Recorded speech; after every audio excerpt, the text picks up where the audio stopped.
Hi, I'm Ken Poletski with Community Real Estate Group Keller Williams here in Southeast Washington State. We like to use our channel from time to time to let people know about what's going on in our industry and how it's affecting them as home buyers and home sellers. And Washington State has made a new law coming out in 2024, starting January, that is going to affect the way that people probably have seen real estate traditionally done and handled. And I'd like to take a little bit of time to explain that, and maybe we'll make a couple different videos on what that means and how that comes to light to affect you, and what it's also going to do to benefit you. That's the important part, right? The Washington state law states that the broker not only owes duty to their principal, which is a buyer or the seller or whoever they represent, but it's to all parties of the transaction. Bear with me as we go through some of this Washington Civil Code law. It is directly from the Department of Licensing's website, and you can see the RC codes that are there and such that if you want to look them up yourself, feel free to do so. We'll put them as an attachment or a link so that you can get to that as well. And you can always subscribe to our channel. We do like that. We like people that want to see and figure out what's going on in the industry. But let's just kind of jump in. So the new code reads that a broker owes the following duties to their principal and to all parties in a transaction, which may not be waived. That means we can't waive the duties of the following items that are written in the code, and that is to exercise reasonable skill and care in the operations of our duty, right? We have to know what we're doing. We train all the time. We study, we research. We understand the processes of the transaction. We are definitely not making representations when they're not clearly there. That's part of that reasonable skill and care.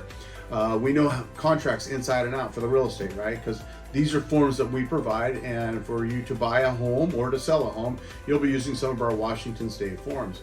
Those forms were written, of course, for protections for yourself, and also for some guidelines with what the parties would have to agree to in order to close the deal.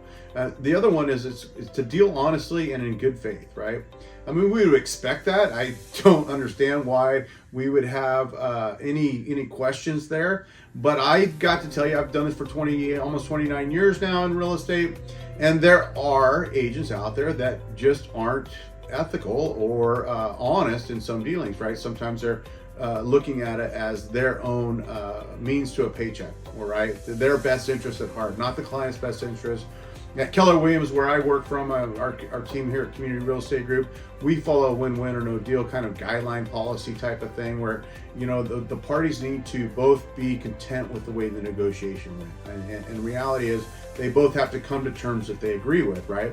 Otherwise, let's not make this deal happen, because it would be better to go our separate ways than to get into something that's going to cause conflict.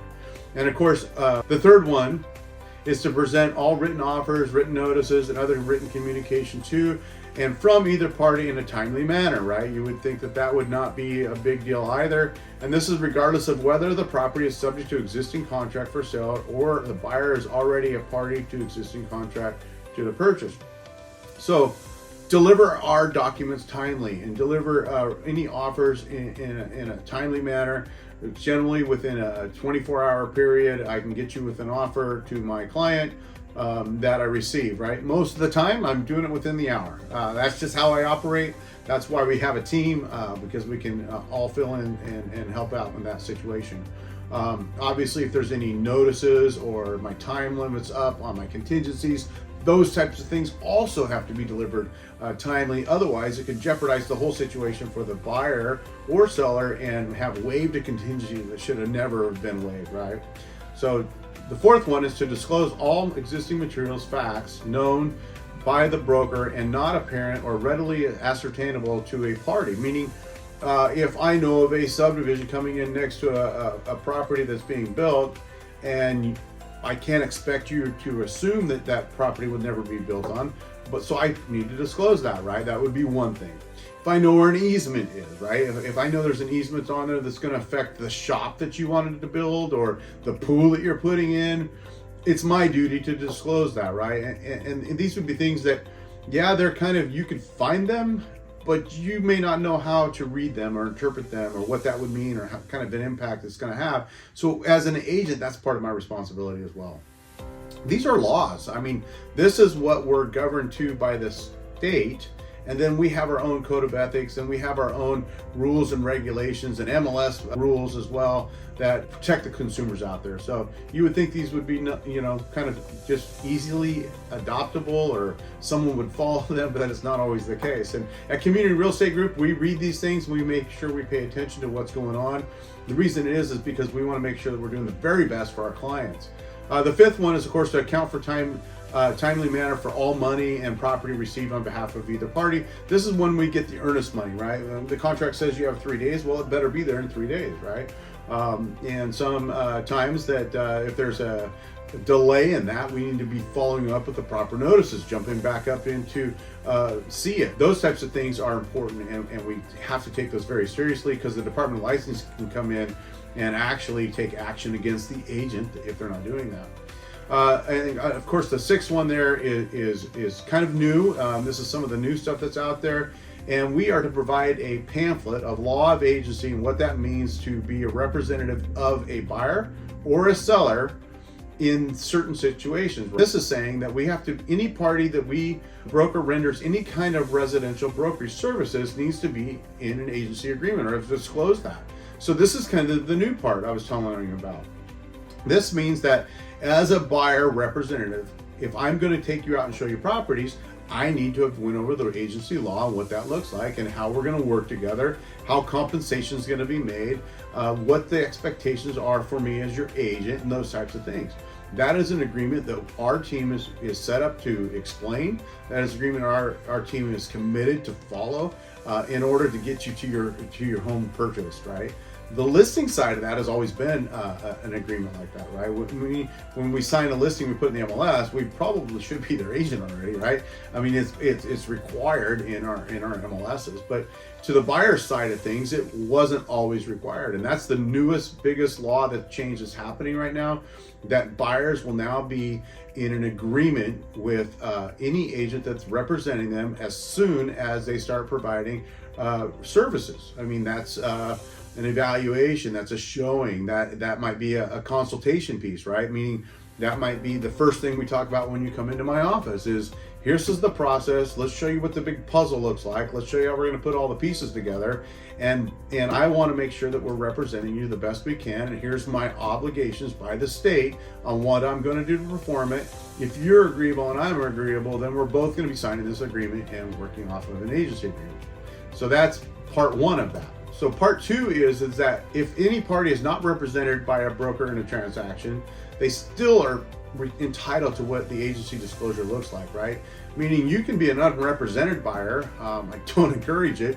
There's a great video that I'll post a link in below that the Salt Lake Association of Realtors did, is bad contract.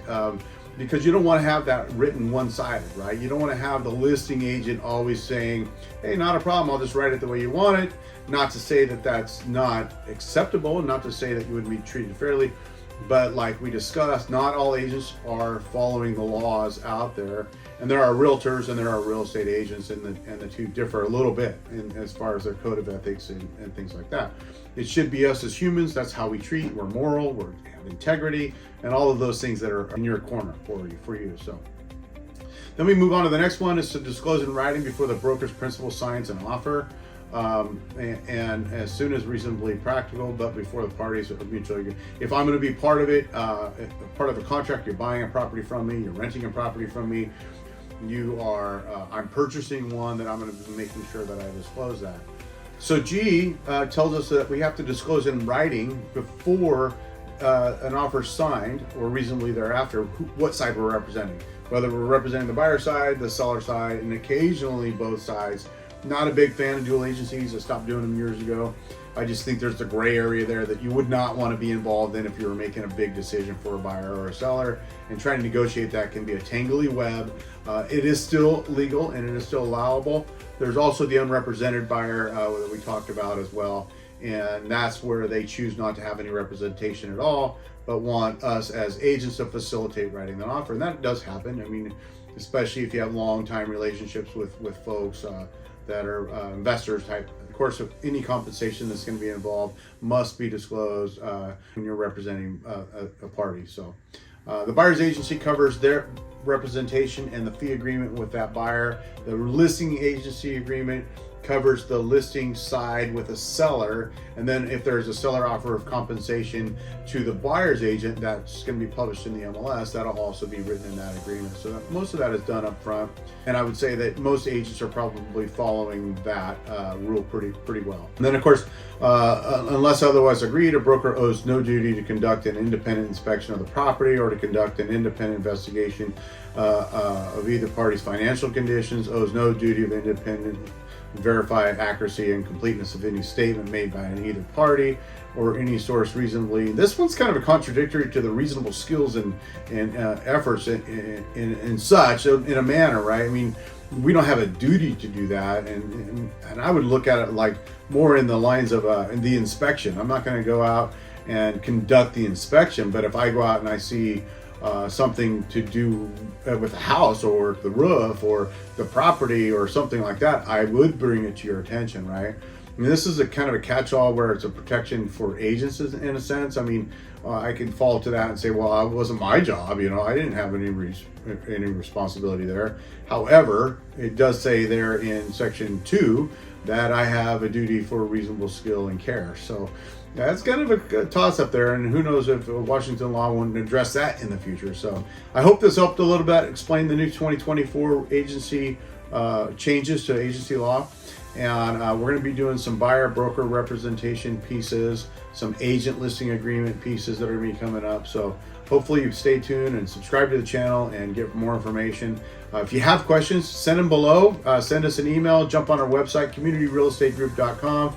We are here to help buyers, sellers, investors alike, developers, builders, navigate the real estate market and to get the very best they can. So we want to help you achieve your goals. Give us a call or shoot us an email. Thank you.